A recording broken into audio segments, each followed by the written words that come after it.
My name is Dr. Shane Barrett, and I need to tell you something that happened to me last year. I'm 61 years old. I've been practicing medicine for 33 years. I've delivered babies, pronounced deaths, held hands through cancer diagnoses, and walked families through the worst moments of their lives. I thought I'd seen everything medicine had to offer. I was wrong. Until March of last year, I ran a private medical practice in McLean, Virginia, just outside Washington, D.C. If you're not familiar with McLean, it's where many of our nation's politicians and government officials live when they're not in the capital. My practice was what they call concierge medicine. I made house calls to families who valued privacy and could afford to pay for a doctor who would come to them instead of making them sit in a waiting room. I gave it all up 8 months ago, not because I wanted to retire, not because of malpractice or health problems. I left because I saw something that contradicted everything I was taught in medical school, and I have the documentation to prove it. 3 other people witnessed parts of it. We all agreed never to discuss it publicly. But I'm $72,000 in debt from legal fees. I can't sleep more than 3 hours a night, and I need to tell someone what happened before it eats me alive. It started with a phone call on a Tuesday afternoon in late March. The call came through a medical referral service I'd used for years. Very discreet, very professional. They had a new client for me, Senator Gerald Pritchard from Pennsylvania. You've probably seen him on the news. He's been in the Senate for 16 years, chairs the Armed Services Committee, silver hair, distinguished looking, the kind of voice that sounds authoritative even when he's ordering coffee. The senator needed a personal physician for his family. They were staying at their estate in Great Falls, just west of McLean, and he wanted someone who could make house calls without the usual hospital paperwork and insurance hassles. More importantly, he needed complete confidentiality. When you're in politics, even a routine doctor's visit can end up in the Washington Post if someone wants to make something of it. I'd handled cases like this before. Discretion was part of the job. I agreed to meet with the family that Thursday. The Pritchard estate sat at the end of a long gravel driveway, hidden behind old oak trees and a stone wall that looked like it had been there since before the Civil War. The house itself was beautiful, colonial style, white columns, black shutters. The kind of place you'd see in a magazine about historic Virginia homes. Nothing flashy, but you could tell just by looking at it that serious money had changed hands. Senator Pritchard met me at the door himself. Firm handshake, looked me right in the eye. His wife, Ellen, was pleasant but seemed nervous. They had 2 children, a daughter named Chloe who was away at boarding school, and a son named Aiden. Aiden was 19, home from Georgetown University for spring break. Aiden was the reason I was there. According to his father, Aiden had been suffering from severe headaches for the past 6 months. They'd taken him to 2 different neurologists in D.C., both highly respected. Both had ordered MRI scans of his brain. Both had found absolutely nothing wrong, but the headaches were getting worse. And now there were other symptoms. Trouble concentrating, feeling disconnected from reality, what the senator called personality changes. The senator wanted a third opinion. He wanted someone who could spend time with Aiden, observe him in his home environment, figure out what the other doctors had missed. I met Aiden that same afternoon. Tall kid, maybe 6'2", lean build, dark hair like his mother, polite, well-spoken, but there was something in his eyes, a kind of exhaustion that seemed deeper than just lack of sleep. When I asked him about the headaches, he described them as pressure behind his eyes, worse in the morning, sometimes accompanied by seeing flashes of light or temporary blind spots. The personality changes were harder for him to explain. He kept saying he felt disconnected, like he was watching himself from outside his own body. He'd be sitting in class and suddenly realize he had no memory of the past 10 minutes. He'd lose time. I ran through a standard neurological examination right there in the living room. Checked his pupil responses with a pen light, had him follow my finger with his eyes, tested his reflexes with a little rubber hammer I keep in my bag. Everything came back normal. His blood pressure was a bit high, 138/88, but that wasn't alarming for a college student under stress. I sat down with the MRI reports the family had gotten from the other doctors. Both scans showed a completely normal brain. No tumors, no lesions, no signs of bleeding or structural abnormalities. Whatever was causing Aiden's symptoms, it wasn't showing up on imaging. I drew some blood to run a full workup. Thyroid function, autoimmune markers, vitamin levels, the works. I sent the samples to a private lab in Bethesda that afternoon. Then I sat down with the senator and his wife and told them I'd have results in a few days and we'd go from there. The blood work came back on Monday. Everything was normal. Thyroid was fine, no signs of inflammation, no vitamin deficiencies. I called Senator Pritchard and told him that based on what I was seeing, Aiden's symptoms might be stress-related, academic pressure, family expectations. These things can manifest as very real physical symptoms. I recommended we try some medication for the migraines and suggested Aiden talk to a counselor. The senator thanked me, but his voice had changed. He sounded worried in a way he hadn't before. He said Aiden had gotten worse over the weekend. The headaches were more frequent and he'd started sleepwalking. The senator asked if I could come back to the house and stay for a few days, just to keep an eye on things. He offered to pay me $2,000 a day plus expenses. I'm not going to lie. That kind of money got my attention, but it was more than that. Something in the senator's voice told me this family was genuinely frightened. So I agreed. I packed a bag and drove out to Great Falls on a Monday evening, just as the sun was going down. The senator's chief of staff, a woman named Melody Higgins, met me at the door. She was all business. Mid-40s, the kind of person who runs a senator's life and makes it look easy. She showed me to a guest room on the second floor, 2 doors down from Aiden's bedroom. She explained that the family wanted me to be as unobtrusive as possible. Just observe, take notes, document anything unusual. She handed me a key to the house and said I could come and go as needed. That first night was quiet. I checked on Aiden around 9 o'clock. He was sitting at his desk, working on a laptop, looked tired but coherent. I took his blood pressure again, 142/90, a bit higher than last time. His pulse was 76, nice and steady. I told him to get some rest and left him a small device called a pulse oximeter clipped to his nightstand. It measures oxygen levels in the blood. I told him if he felt strange during the night to put it on his finger and check the reading. I went back to my room and pulled out Aiden's medical files again. 2 clean MRI scans. No family history of seizures or brain disorders. But there was one thing I'd noticed. A note from his pediatrician when Aiden was 8 years old. It said, "Patient reports recurring nightmares, seeing shapes in his peripheral vision. Mother declined referral to child psychiatrist." I made a mental note to ask about that. Around 2 in the morning, I woke up to footsteps in the hallway. Heavy, deliberate steps. I opened my door carefully and looked out. Aiden was standing at the top of the staircase in his t-shirt and sweatpants, barefoot. His eyes were open, but something was off. He was staring straight ahead, but he wasn't seeing anything. Sleepwalking. I'd seen it before, especially in young people under stress. I walked up to him quietly and said his name. No response. I gently took his arm and guided him back toward his bedroom. He didn't resist, just moved where I directed him. I got him back into bed, and he lay down without waking up. I clipped the pulse oximeter onto his finger. The little screen lit up. 98% oxygen saturation.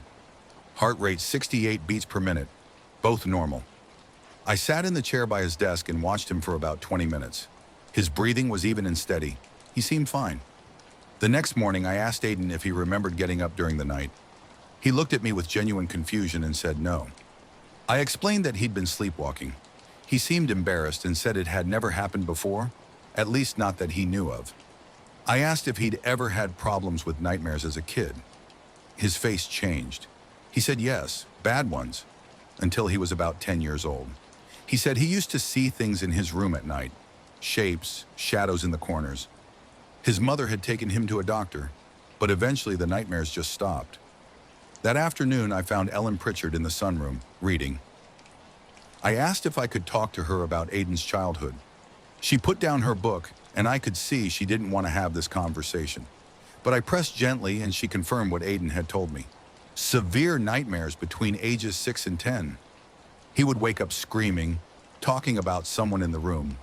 She'd taken him to a child psychologist, but they'd moved shortly after, and the nightmares had eventually faded. I asked if anything traumatic had happened during that period. Abuse, divorce, Death in the family.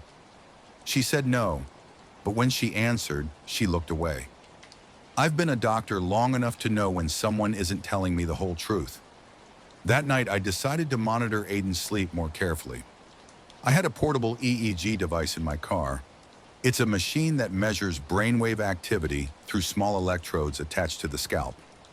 Nothing invasive, just sticky pads that read electrical signals. I'd brought it thinking I might need it. I explained to Aiden what I wanted to do. He agreed. Around 10:30, I placed 5 electrodes on his head, 2 on his forehead, 2 on the sides, 1 at the back. I connected them to a small recording device that would transmit data to my laptop in the next room. Aiden went to bed around 11. I sat in my room with my laptop open, watching the readout. For the first couple of hours, everything looked exactly as it should. When you're awake, your brain produces fast, irregular waves called beta waves. As you fall asleep, they slow down into what we call theta waves. Then, in deep sleep, they become even slower, delta waves. It's a normal, predictable pattern. At 1:40 in the morning, something changed. The delta waves suddenly flattened. Then they spiked into rapid beta waves, the kind you see when someone is wide awake and alert. But according to the small camera I'd set up on Aiden's nightstand, he was lying in bed with his eyes closed, apparently asleep. Then I saw something I'd only read about in medical journals. The EEG showed a burst of what are called gamma waves, very fast oscillations above 30 cycles per second. In normal circumstances, you might see gamma waves when someone is intensely focused or processing complex information. But during deep sleep, that's extraordinarily rare. Some advanced meditation practitioners show this pattern, and sometimes you see it during certain types of seizures. But Aiden wasn't seizing. He wasn't moving at all. The gamma burst lasted 11 seconds, then stopped. The readout went back to normal delta waves, like nothing had happened. I stared at my laptop screen. I rewound the recording and watched it again. The spike was clear and unmistakable. I got up and went to Aiden's room. He was sleeping peacefully. I checked the pulse oximeter, 97% oxygen, heart rate 64. Perfectly normal. I went back to my room and didn't sleep the rest of the night. I just kept staring at that recording. The next morning, I showed Aiden the data. I tried to explain it in simple terms. His brain had shown activity during sleep that didn't match what his body was doing. He looked at the screen for a long time, then asked me what it meant. I told him honestly that I didn't know yet, but I wanted to monitor him again that night. He nodded and said quietly, "Do you think something's really wrong with me?" I told him we were going to figure it out.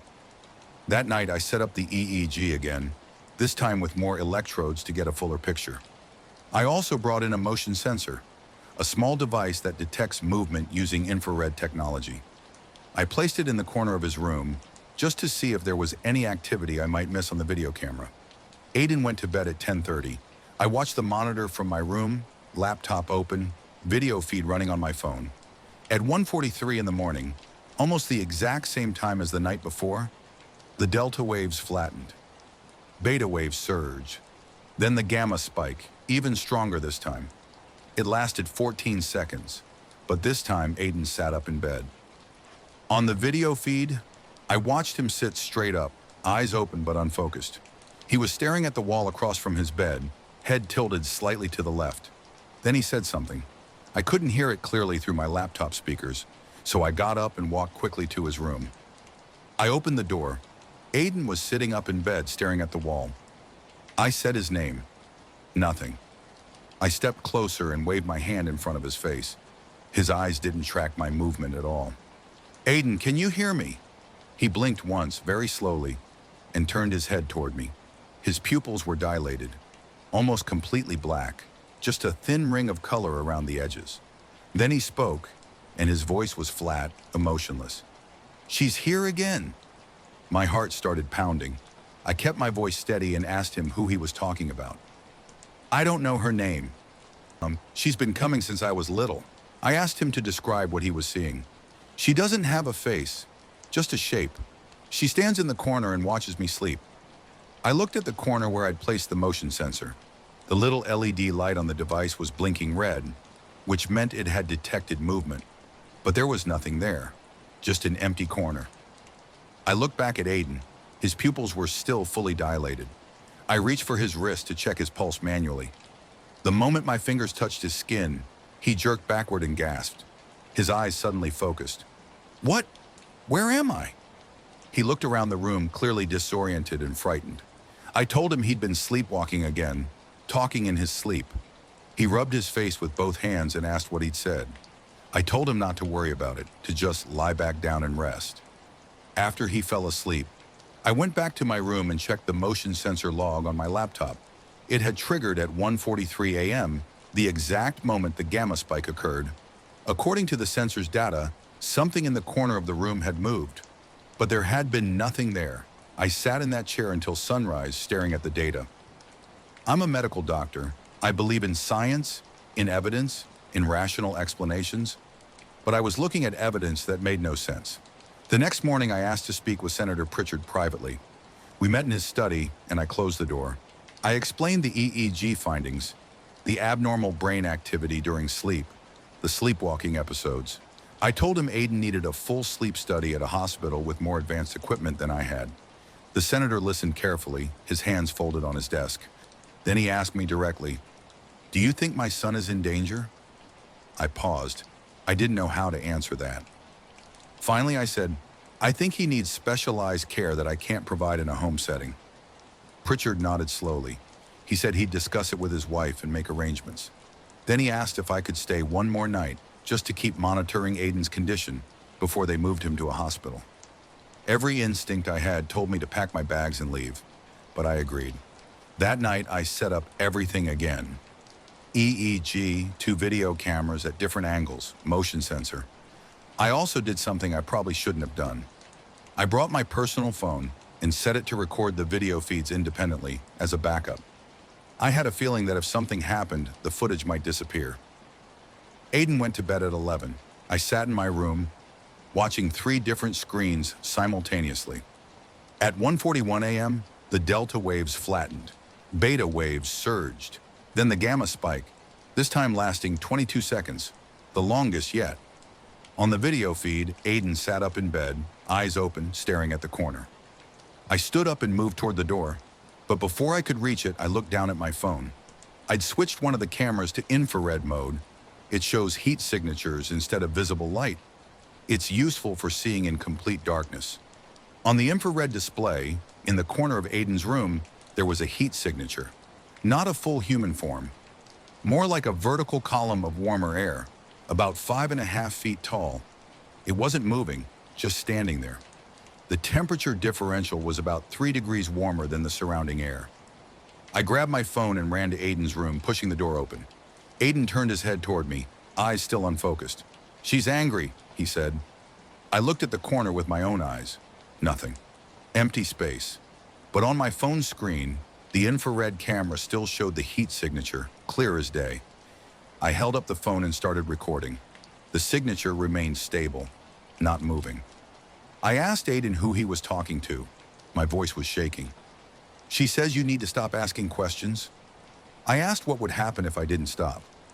Aiden tilted his head, like he was listening to something only he could hear. Then he said very quietly, "She'll show you what she showed my grandfather." The temperature in the room dropped. I'm not exaggerating. Within seconds, it felt like someone had opened a freezer door. I could see my breath fogging in the air. Aiden's breath was fogging too. I asked Aiden what happened to his grandfather. He didn't answer. His eyes rolled back in his head, showing only whites, and he collapsed backward onto the bed. I dropped the phone and lunged forward. I pressed my fingers against his neck, searching for a pulse. It was there, rapid and weak, but there. His breathing was shallow, almost gasping. I looked at the EEG monitor.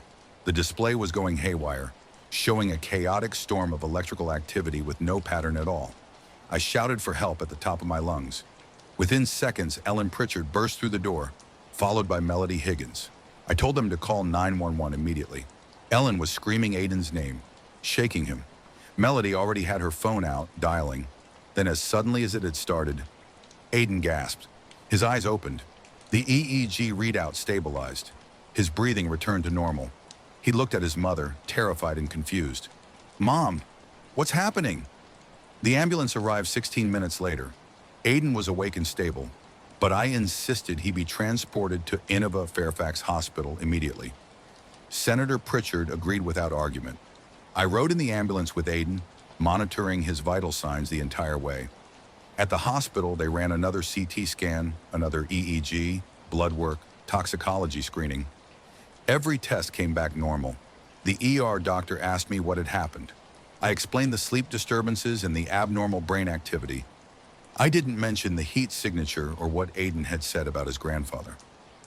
They kept Aiden overnight for observation and released him the next morning with referrals to a neurologist and a sleep specialist. I drove back to the Pritchard estate to collect my equipment. Melody Higgins met me in the driveway before I could even get to the front door. She handed me an envelope, a check for more than we'd originally agreed on. She thanked me for my discretion and my care. Then she asked very carefully if I documented anything unusual during my time there. I told her I had my medical notes and the EEG recordings. She nodded and said, "The senator would appreciate it if you could provide copies to the family before sharing them with anyone else, for Aiden's privacy." I said I'd think about it. She smiled, but it didn't reach her eyes. The senator values loyalty, Dr. Barrett, and he's very generous to those who are loyal to him. I got in my car and drove home. I didn't sleep for 2 days straight. I kept watching the infrared footage on my phone, over and over. That heat signature was there, clear, undeniable, recorded on video. A week later, I got a call from a law firm in Washington, D.C. They represented the Pritchard family. The lawyer explained very politely that I had signed a non-disclosure agreement as part of my employment. Any unauthorized disclosure of patient information would result in immediate legal action. He strongly suggested I delete any recordings or documentation related to Aiden Pritchard. I asked what would happen if I didn't comply. The lawyer's voice remained calm and professional. "Dr. Barrett, I'm sure you understand that families like the Pritchards have considerable resources. It would be very unfortunate if your medical license became the subject of a state board investigation." I hung up. That night, I started researching Senator Pritchard's family history. His father's name was Thomas Pritchard. He died in 1998 at the age of 62. The death certificate listed the cause as a heart attack. I found an old newspaper article from a Pennsylvania paper. Thomas Pritchard had been found dead in his home office in the middle of the night. No signs of struggle. The county coroner ruled it cardiac arrest.